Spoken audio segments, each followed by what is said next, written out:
So next up, we have Antoine. He's the head of product at Busuu, which is a product named after a nearly extinct language spoken by 8 people in Cameroon. They're based in London and build language learning apps that have been used around the world by over 75 million people to this day.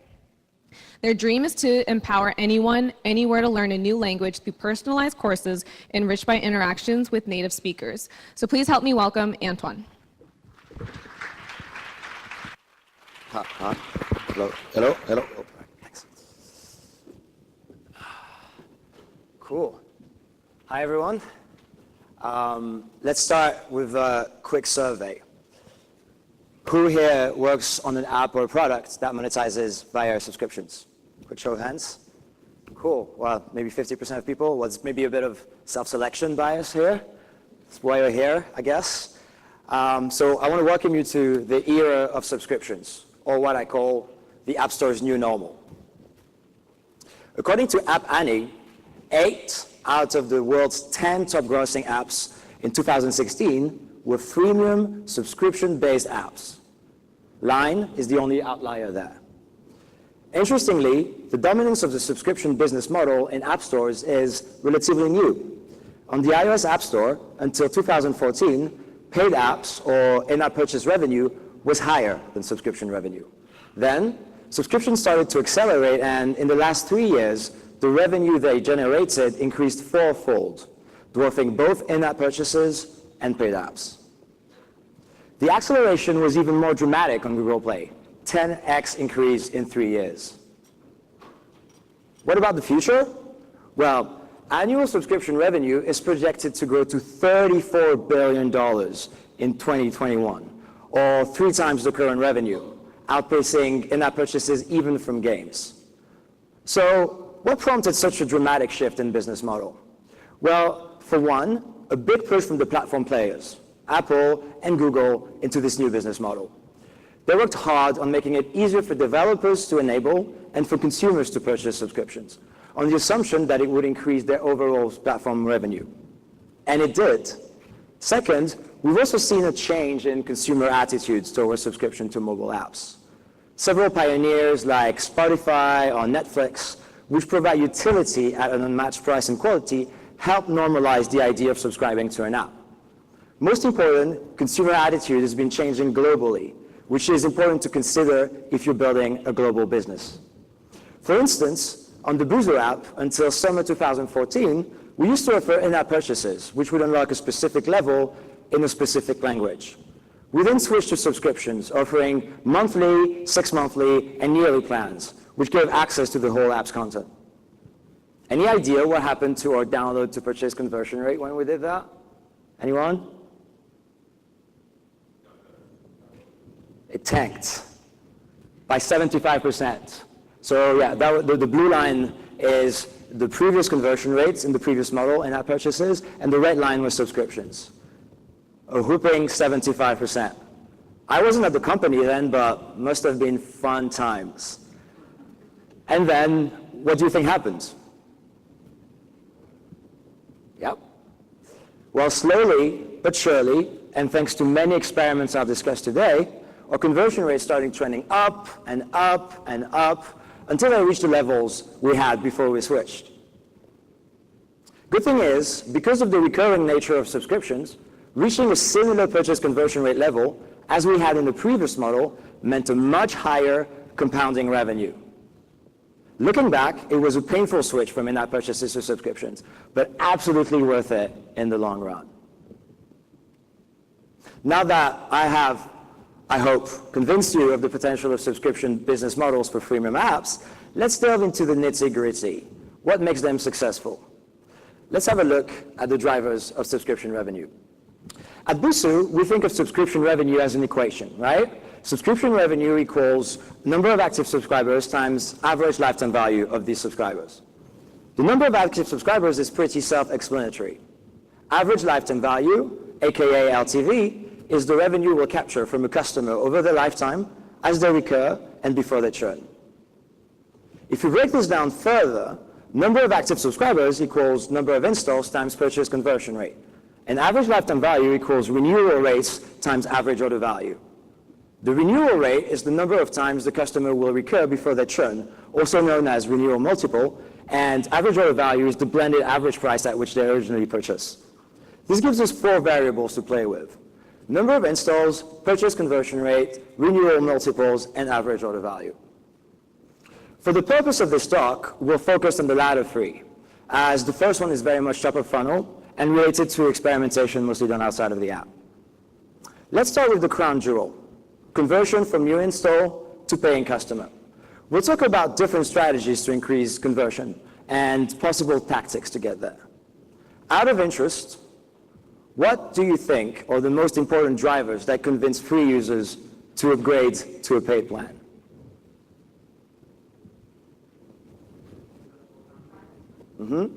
Yeah? Anything else? Accessible content? Sorry? Yeah. All right, let's see. This year, Google Play ran a study with 2,000 Android app subscribers in the US and the UK. This is the result they got from asking what had convinced them to upgrade.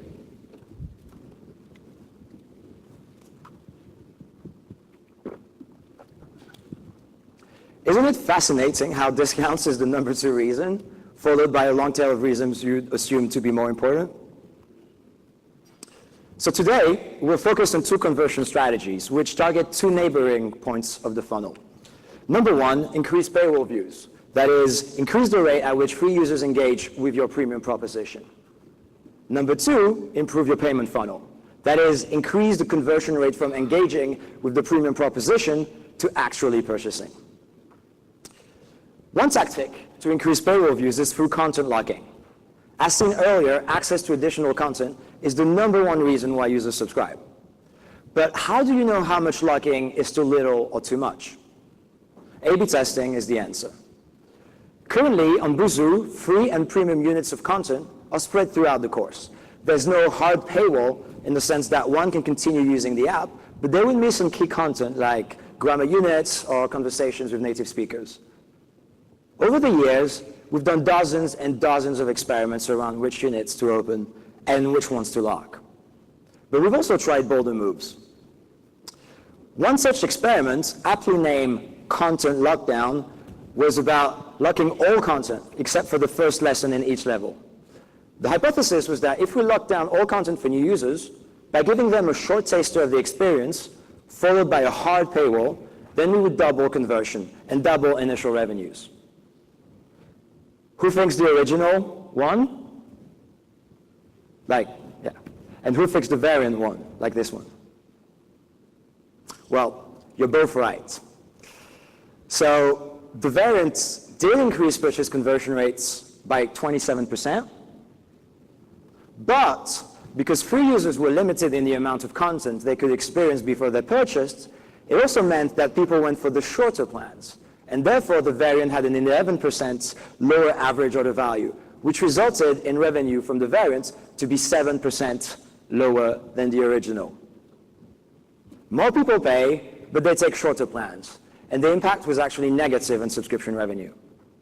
Lesson learned: while hard paywalls might work in some cases, allowing users to experience more of your content means they'll probably go for longer plans, resulting in higher subscription revenue on the long run. Another experiment we ran around content locking was to restrict access to all languages to premium users only. Previously on Busuu, free users could switch at will between any language, but considering that they would encounter locked content in each of them. We wanted to change that on the hypothesis that some hardcore free users who learn several languages at a time, yes, those people exist, would upgrade to continue. We didn't have much expectation. Who thinks the variant won? Who thinks it lost? Yeah, that's good. It's pretty clear. Well, the conversion increase for the participants, so at the time around 20% of a user base learned more than one language, was 83%, one of the strongest we've seen through hundreds of experiments. Lesson learned: if you have a limited group of free power users who exhibit a very particular content consumption behavior, consider locking access to that content, and you might see significant improvements to your conversion rates.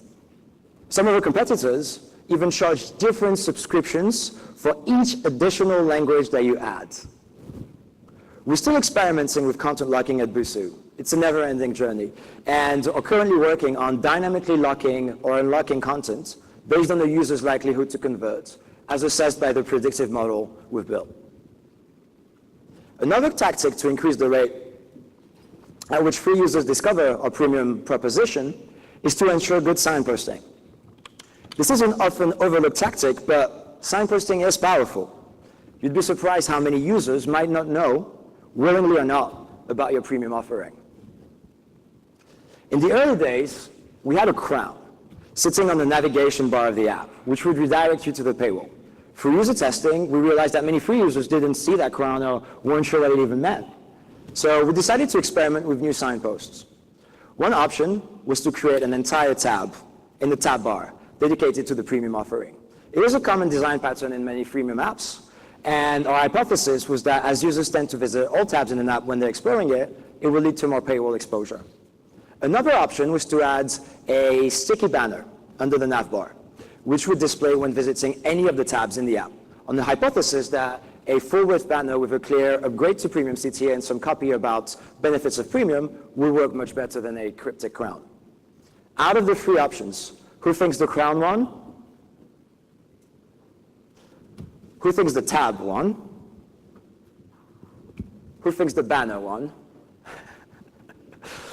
With the dedicated premium tab, we saw a conversion increase of 12%. With the banner, we saw a 30% increase. Watching user videos, we learned that free users tended to avoid tapping the premium tab altogether after a few times, while the banner would always be in view. Lesson learned, privilege obvious, always in view premium signposts, which follow the user across screens, and you'll see positive impact on your paywall views and down the line conversions. Now that we've talked about the first conversion strategy, getting more people to your paywall, let's talk about the second one, improving your payment funnel.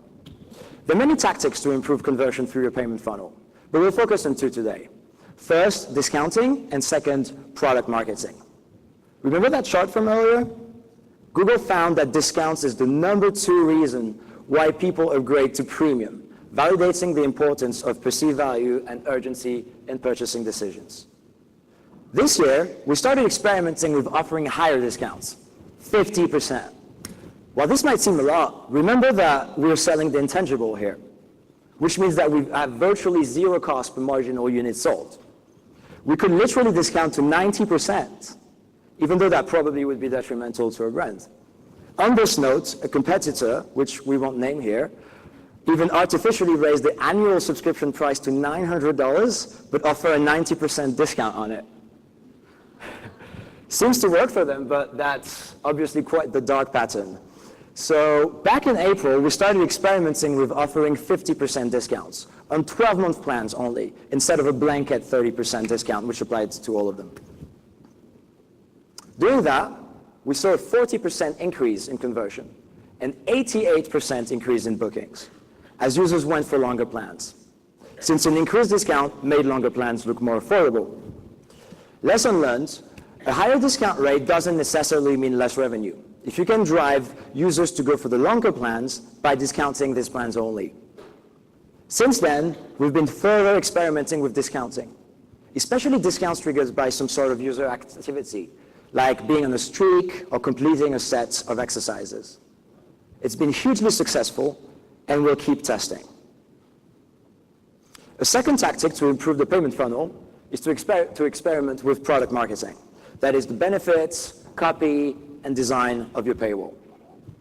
In the last 2 years, we've experimented with more than a dozen paywalls. We've tried list-style paywalls, cart-style paywalls, heck, even a dialogue-style paywall which pops up above the user's current screen. Results? We found that list-style paywalls convert slightly better, as free users appreciate seeing the full list of benefits at a glance, rather than the benefit at a time. That said, we've also found that we reached diminishing returns from paywall changes, and really, it made very little difference whatever the form factor, or more surprisingly, the benefits and features displayed. Lesson learned, Free users care more what they can't access than what you're trying to sell them. Don't spend too much time rearranging your payroll copy, design, benefits, as you'll reach diminishing returns quickly. Now that we've talked extensively about purchase conversion, let's move to the next variable of the subscription revenue equation, lifetime value and its two components, average order value and renewal rates. Average order value is the blended average price at which your customers originally purchase. It itself is made of two variables, the price of each of your subscription plans and the composition of your product mix. That is, what's the relative share of monthly, 6-monthly, and yearly plans? Influencing these two variables, changing price and shifting product mix, are the two tactics we'll discuss now. Let's start with the product mix. What we found at Busuu is that users purchasing longer plans, like 12-month or 24-month, tend to have higher lifetime value because the average order value is much higher than the 1 month, and that difference isn't matched by the renewal rates of monthly plans. So we asked, how could we get more users to purchase yearly plans? One experiment we ran focused on incentivizing users to choose the yearly plan by breaking down the yearly plan in its monthly equivalents. The yearly price had been broken down like this a couple of years ago. That is, instead of showing $16 a year, we show $5 a month above the total. A very common practice to anchor customers to the lower price and make yearly plans comparatively more attractive. Just from this, we saw a 12% increase in purchase of annual plans. Now, we wanted to push it a bit further by experimenting with breaking the yearly price down to its weekly and daily equivalents. There's a problem with the slides, that's it. So here you have broken down to the monthly equivalent, to the weekly equivalent, to the daily equivalent. Who thinks the original one? Who thinks the weekly breakdown one? Who thinks the daily breakdown one? Yeah. Well, counterintuitively, the more granular the breakdown, that is, from monthly to weekly to daily, the more user goes for shorter plans. We shifted the product mix, but the wrong way around. There were no statistically significant difference in conversion, and as a result, the variants achieved lower revenue, with the weekly breakdown down by 9%, and the daily breakdown by 16%. Lesson learned, the more you break down prices to more granular timescales, the more the savings you get from longer plans appear smaller. For instance, $5 a month on the yearly plan or $10 a month on the monthly plan, you can understand the saving, right, intuitively. But 16 cents a day on a yearly plan versus 33 cents a day on a monthly plan doesn't really seem that much of a difference. As the savings difference appears much smaller, it changes the trade-off between savings and flexibility of cancellation and pushes users to go for shorter plans, reducing overall revenue. Now, let's talk about the second tactic to increase average order value, that is, increasing the price. There's lots of great content around price testing, so I won't be repeating that today, but as the social capital guys were saying at this very conference last year, price is probably the most underutilized lever in your business. You definitely want to test prices, as you might unlock incremental revenue, as long as the price increase isn't matched by an equal or stronger drop in conversion. It's all about figuring out price elasticity. A few months ago, we started a large price testing initiative at Busuu. Leveraging iOS recent territory pricing feature, we ran an ABC pricing test in the UK, US, France, Germany, Russia, Mexico, China, Turkey, Japan, Poland, and Switzerland. Both B and C were higher price points, with B being 15% more expensive and C 25%. These higher price points had been defined by a BI team after extensive research into purchasing power indexes and surveying our users. The results? We saw great improvements in average order value and lifetime value across all countries, with the most expensive variant C, being the winner in most cases. Lesson learned, keep testing the price points of your subscription packages, and you might unlock incremental revenue. And I didn't put it for each of those countries because that would have been a crazy slide. Let's now talk about the last variable of the subscription equation, renewal rates, or how long users will keep renewing before they churn. Obviously, having a good product helps, but there are other tactics you can use to influence renewal rates. The one I want to talk about today is the cancellation flow and the opportunity to win back users that it provides. Even though it is not currently possible to win back users in the cancellation flow on iOS nor on Android, because cancellations happen on the store outside of the app. We have experimented with the cancellation flow on our web product. More specifically, this cancellation flow includes 3 tactics to save customers from churning: help, discounts, and account suspension. As users go through the cancellation flow, they are now presented with a help screen, which inquires whether they might just need some help with the service. If they go ahead with the cancellation flow, another screen offering them a discount if they stay. If they go ahead with the cancellation, another screen asking them about the reason for their cancellation, from which we gather really good data on churn reasons. That's really helpful. Then the flow branches. If they choose the free option is enough for me, we present them with one last screen, reminding them of the benefits of a premium membership and what they will lose if they cancel. If they choose, I want to change my subscription, we realize some users canceled because they wanted to switch plans to longer ones because of the savings they would get. Then we present them with the option to do so. If they choose, I'm too busy, well, we offer them the ability to pause their subscription. If they still go ahead with the cancellation, we finally present them with a confirmation screen and a button which, if clicked, will end the subscription. The results?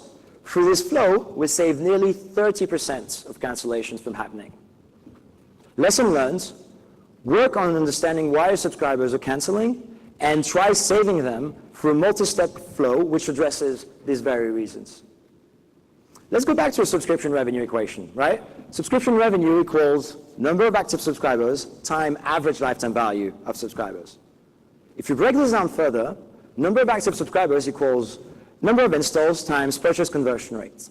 And average lifetime value equals renewal rates times average order value. We've seen 2 strategies today to influence purchase conversion: increasing payroll views through tactics such as content locking and signposting, and improving your payment funnel through tactics like discounting and product marketing. We've talked about 2 strategies to influence our average order value: shifting product mix through making longer plans the default, and increasing prices using price elasticity testing. Finally, we saw how we could increase renewal rates through a branching cancellation flow, which provides help and support, offers a last chance discount, and provides the ability to suspend the subscription. I can only hope this was helpful and that this talk inspired you to try out some new things. Keep testing.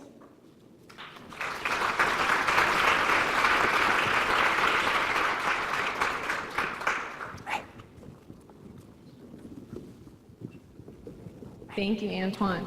So lots of questions coming your way. We've got about 5 minutes. All right. Has price testing ever caused you negative press? It seems that enough awareness price testing has happened would negatively affect your results and reputation. Yeah, so there have been some negative praise, I know, in the case of Tinder, which was doing like extensive price testing a year and a half ago. But this never happened to us because we also try to keep the number of active subscriptions in the store quite limited. Like consumers can actually see it when they go in the store that you have different price points for the same subscription. So we try never to keep that too long, right? So we do the A/B test, ABC test, and then we only keep the winning variants, and we try to do this as swiftly as possible. What are your thoughts on allowing consumers to purchase a one-time lifetime subscription? Yeah, that's a really, really good question. It's like we know from research that some users will just never convert because they just don't like subscriptions, right? Some people hate subscriptions anyway. So we tried that around 2 years ago, I believe. And we did see some consumers actually take this lifetime subscription, but that didn't generate any incremental revenue. It was very much the same as before we did it. And so we decided to revert because it didn't bring any added value.